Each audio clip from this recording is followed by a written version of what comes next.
तर गाववाल्यांनो, अगदी 2च दिवसात शाळा सुरू होईल आणि घंटा तुम्हाला परत ऐकू येईल. आता सगळ्या आयांना एक प्रश्न असणार, तो म्हणजे मुलांना डब्यात काय द्यायचं. डब्यात काय द्यायचं ह्यापेक्षा आपण ज्या प्लास्टिकच्या डब्यात देतोय तो आपल्या डबा मुलांना किती घातक आहे मुलांच्या आरोग्यास ह्याची काळजी करायची गरज आहे.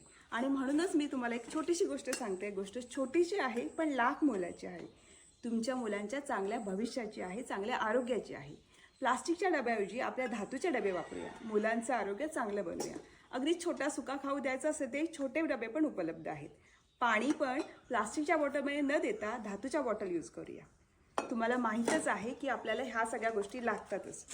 त्या गोष्टी प्लास्टिकच्या न वापरता आपण धातूच्या वापरूया.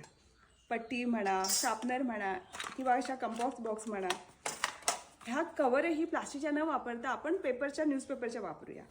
आमच्या लहानपणी प्लास्टिक नव्हतं, आम्ही धातूच्याच वस्तू वापरत होतो.